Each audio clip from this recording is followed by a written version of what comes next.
And our next and last comedian in the competition is, he's a business luminary, ladies and gentlemen, because he is the CEO of the East Midlands Chamber of Commerce. Okay, oh, I know, I can honestly. And they exist to support and encourage business, which obviously is a brilliant thing. So he is the main man. But his business tonight is hilarity, and he's got it in spades. So, ladies and gentlemen, are you ready for your final comedian? Are you ready, ladies and gentlemen? He's a lovely man. Please put your hands together for the one, the only, Mr. Scott Knowles, ladies and gentlemen. Scott Knowles!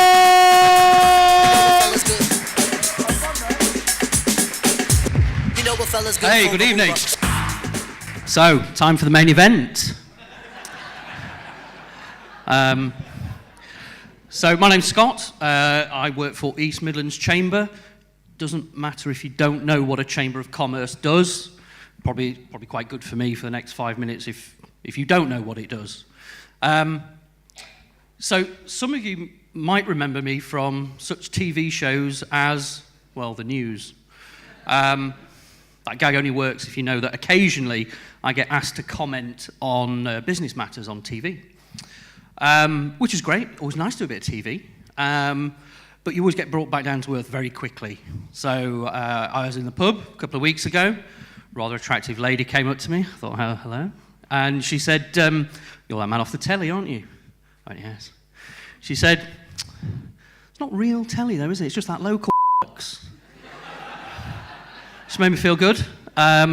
Said the woman in a bar in the town. Failed to see the irony of the situation. What I also get is you look taller on TV. I get that quite a bit.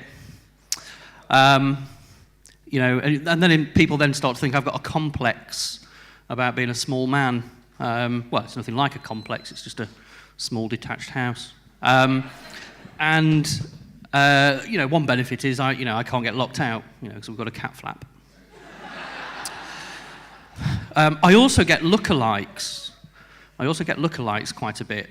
So tonight, as I was leaving home, I put my little leather jacket on, and my wife goes, "You look like Ross Kemp." I thought, well, it might work, Extreme World Leicester. For those of you that have got kids, I also get Gru from Minions. It's a bit harsh, isn't it? I also get Dara O'Brien.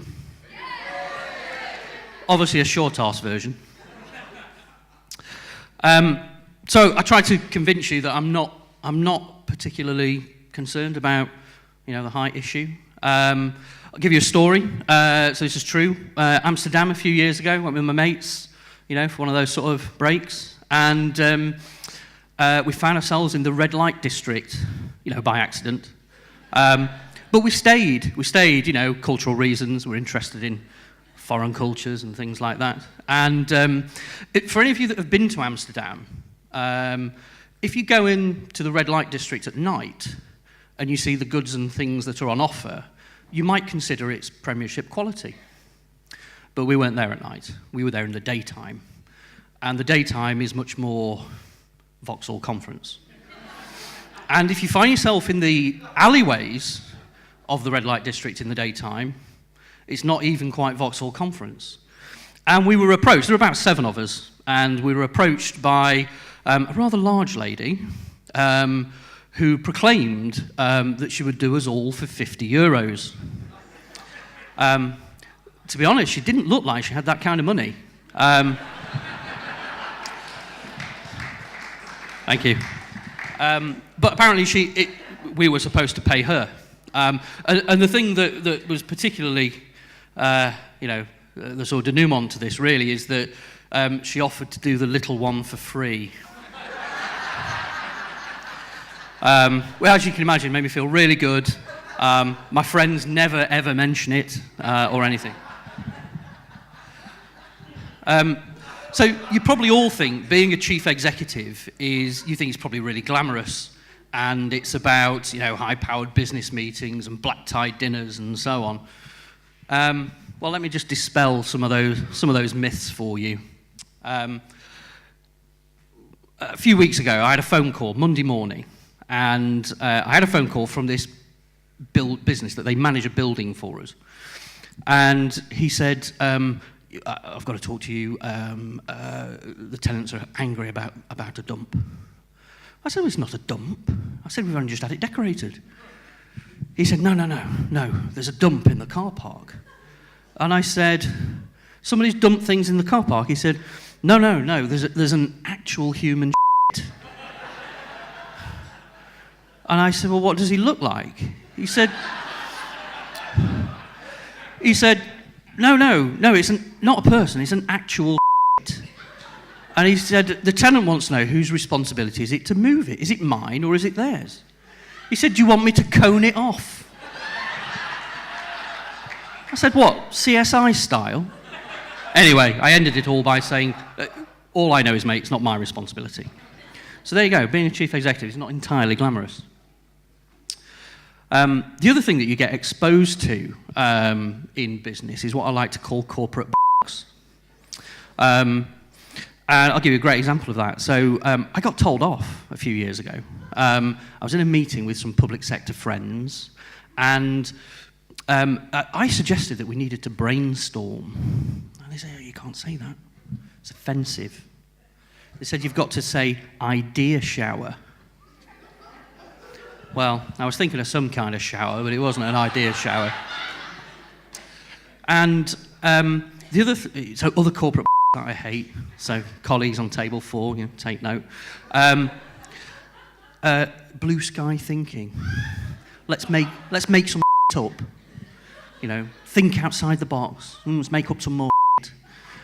And worst of all, backward compatible. Let's make some old work with some new shit.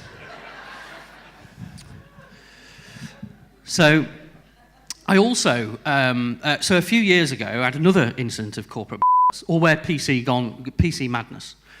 And one of the things that we do as a business support organisation, we do some anti-crime stuff. I'll be very vague because I don't really understand it either. But so we had a complaint. We had a complaint from one of our customers, who's a rural business, that their staff and customers were being put off by daytime dogging. Whatever that is. Anyway, this all culminated in a meeting between the police, the businesses, the local authorities, and I just went along more for comedy than any other reason. And so we're all sat there in this room, and one of these public sector people said, we're really, we're very concerned because of the ponyism. Thank you. I think you know what it might be. And does anyone know what ponyism is? I didn't. And I always think it's weird if spell check doesn't know what it is. So I had to ask, I said, what's ponyism? So apparently ponyism is where a man, it's always a man, isn't it? A man strips naked and he straps a horse and cart, a cart to his back, and then canters up and down the road. That's ponyism. Well, I laughed, of course. Well, you would, wouldn't you? It's very, very funny. Only to be met with these grim looks of ponyism as a serious illness. I thought, of course it's serious. You're in the middle of the day, you're naked, you've got a cart strapped to your back, you're jogging up and down the road. And then, of course, it made me think about other serious illnesses. And these are real, by the way. Donald Duck syndrome is a real thing. It isn't where you go to work without your trousers and pants on and everyone thinks it's cool. And the other one, and this is also a real thing, polite Tourette's. Polite Tourette's is a real thing. It mainly affects British people. And with that, I apologise profusely for the last few minutes, and good night.